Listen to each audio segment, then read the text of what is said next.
here before you and sharing a personal remembrance about someone that I dearly love.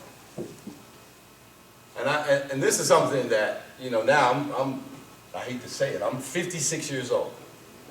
And this is a memory that goes back to when I was 8 years old. And I was standing in my grandmother's living room, again, the center of my universe. All the great things that ever happened to me seem to have happened in that house. And unfortunately, the Bordeauxes, as we affectionately call y'all, the Bordeauxes, and I'll explain that later. But the Bordeauxes came to town, and it just so happened that it was just after the assassination of President Kennedy. Some of us are old enough to remember that. And I was an 8-year-old kid, and I didn't know what assassination was, and my dad, like he always did, made me read the newspaper, and he said, well, you need to go figure out what's going on. Go read the newspaper and watch the news and the whole thing. So my favorite uncle came to town, the smartest person I knew, Uncle Clo. So I could not wait to impress him. I wanted him to know all this new stuff I had learned. I knew this assassination. I knew how to spell it and everything. And I must have bored him to tears for about 15, 20 minutes, telling him all this stuff I had read and all this stuff I knew. And all of us know this about Uncle Clo. If he ever fixed his glare on you, if this man ever looked at you, you never forgot it. It was as if he could look right through you, look right into your head and figure out what you were thinking at that moment. And as an 8-year-old kid, here I was standing in front of this big, smart, my idol. This dude was my idol, right? And he looked down at me and thoughtfully, I could tell he was thinking about something to say to me, to encourage me, right? And he looked down at me and said, "You're pretty smart, ain't you?" I said, "Yes, sir, I'm real smart." He said, "You do good in school and everything, huh?" I said, "Yes, sir, I do." He said, "Well, here's what I want you to do since you're so smart. You got some big feet. That's the first thing I noticed about you.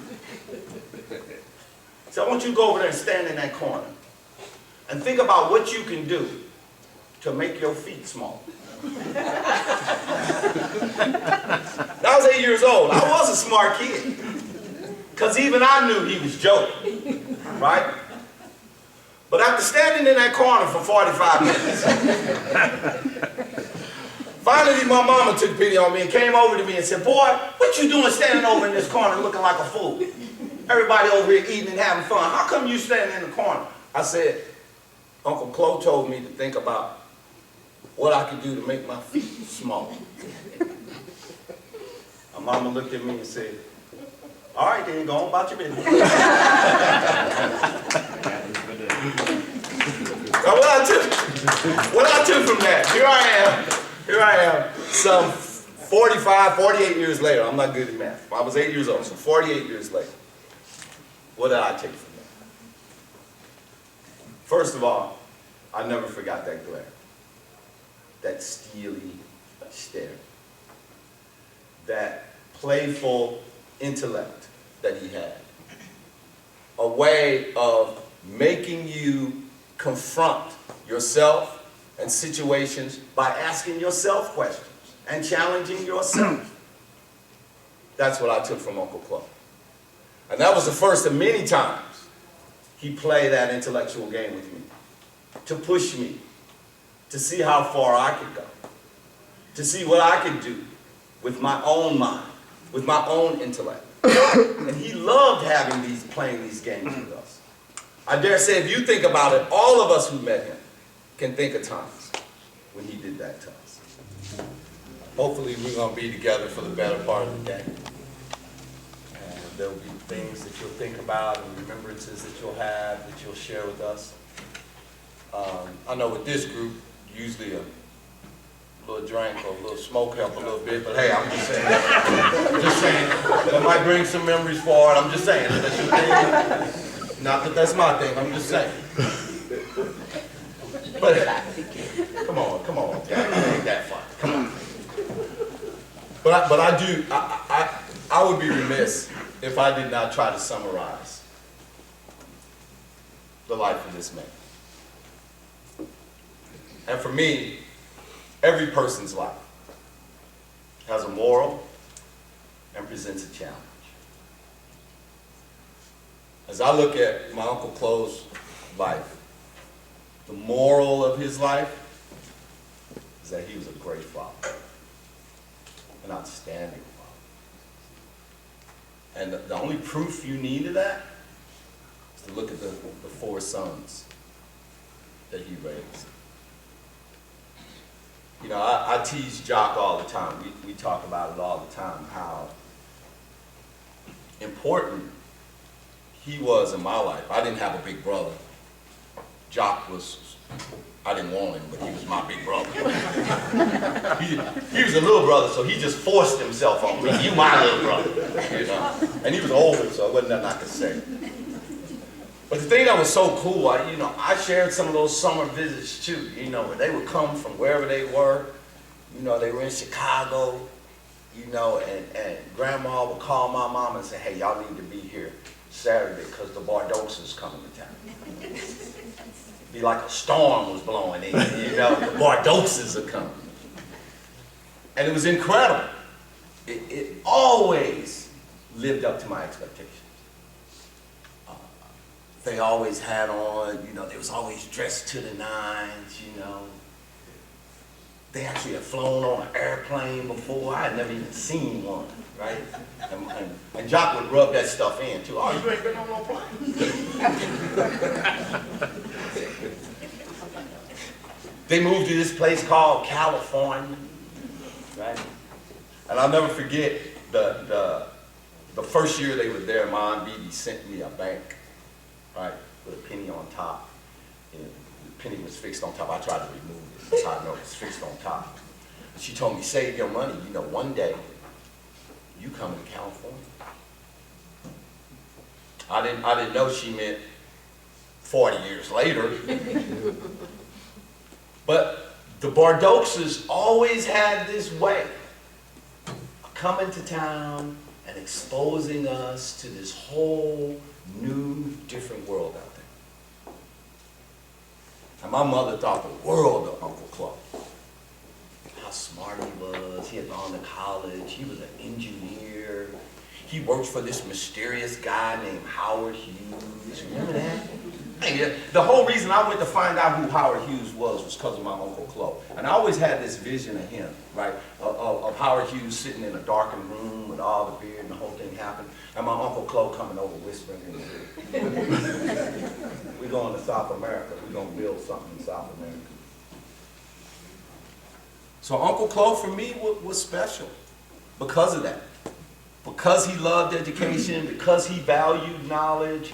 And these were things he passed on to his 4 sons, right? And they knew their dad was bad. You know what I mean? And we all feel that way. My dad's bigger than your dad. My dad can run faster than your daddy. My daddy got bigger pants than your daddy. We went through all that stuff. But the thing that was so cool about Uncle Clo was he actually did some first. He was the first to do a lot of things in our family, so he was special. We all knew. And his sons walked around with their chests stuck out because of it. I'm going to pick on you, Sammy. Sammy was the eldest, right? And I spent over half my life being afraid of Sammy because Sammy was the one who was non-verbal cool. All of them had their own type of cool. Sammy was non-verbal cool. He just standing around. That was his thing. Jude was, I told you I was cool. If Jude was in the room, God bless him. If Jude walked in this room right this minute, first thing he'd say would be hi, the next thing he'd say, yeah, I'm cool.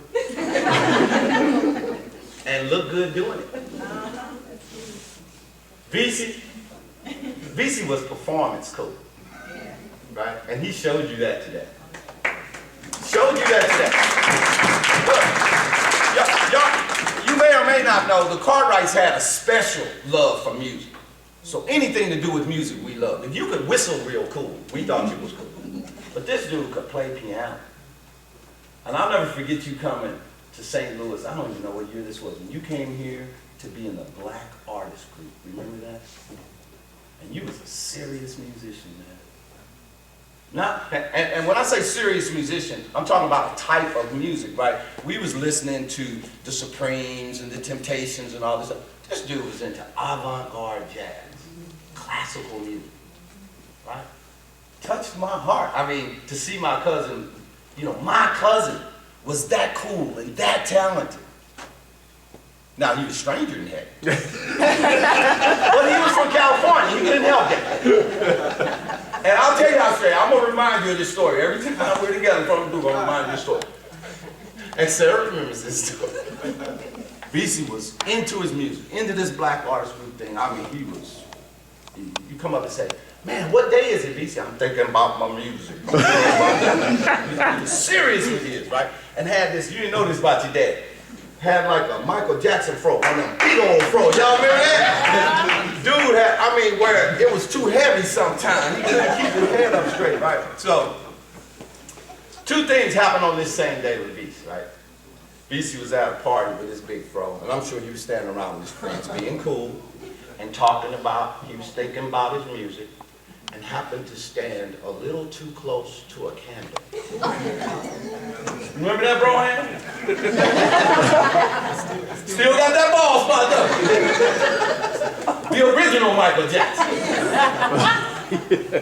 Well, the thing that was so weird about it was that I had to hear the story secondhand because I wasn't old enough to be at the party. I don't know if Sarah was either, because I was standing there when you were silly enough to admit that you had set your hair on fire to Sarah of all people. I don't believe you did that, bro, to this day. But the thing that was so cool with Sarah, being who she was, started questioning him. Well, how you set your hair on fire? That's who Sarah was. What were you doing? Couldn't you feel it burning on your scalp? Was you drinking? Was you smoking? You know, this whole thing. He got tired of hearing it. He said, you know what? It just dawned on me what I got to do. I'm sure you still had some of whatever was in you was still in you at the time. Because you told us, standing there, with a straight face, that you was going, as cool as you could be, strike out and walk back to California. You remember that? I remember him taking off going to California and worrying about it the whole way. Oh, it was right up here on North Market when he said it. And the thing that got me was, two things stood out for me about BC from that day forward. One, crazy as a loon. But two, he was cool with it. He was able to say it. And I'm not gonna lie, I don't know about Sarah. I walked away believing homie was striking out to walk home. Because he had to slow up with him. It was that thing. And then Jock. Now, of all of them, you know, if I always looked at Uncle Clo as a cool nerd, right? Because he had all this nerdy information. He was so intellectual and so bright. I mean, it was threatening how bright this dude was. I mean, he could say normal stuff to you and intimidate you. You know, yeah, ain't this a nice room? And you'd be like, what you mean by that?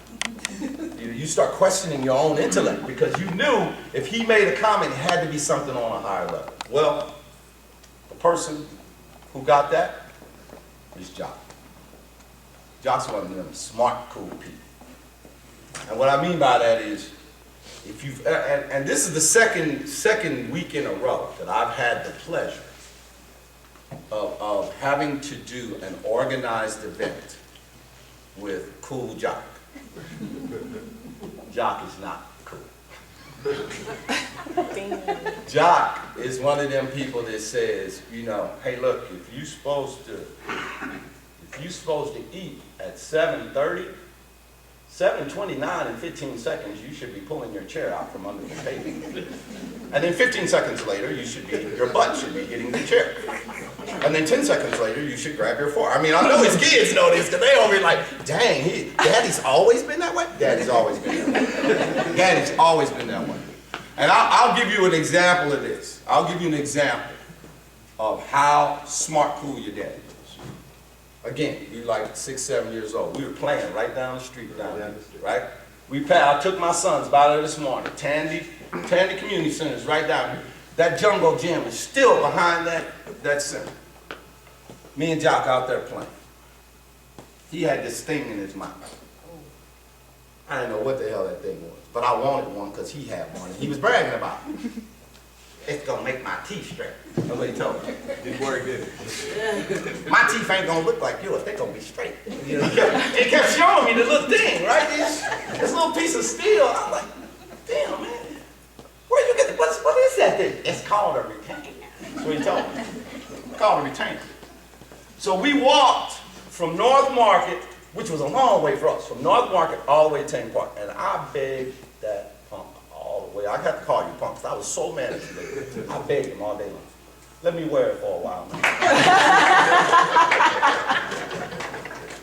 My homie's gonna be down there. Let me just wear the retainer up to the Jungle Gym so they can see me with it on. You gonna be gone next week. It ain't gonna matter to you. But for me, if I could just be cool that one day with that retainer in my mouth, it'd be all good. He refused. He wouldn't let me. I wanted to kill him. But I kept begging. Come on, John. I mean, just clip it in a little bit. It ain't gonna fit your mouth. It don't fit your teeth. Please let me wear it. She said, okay, I won't let you wear it, but I'll let you hold it. I'll let you hold. That was the worst decision you ever made. He let me hold.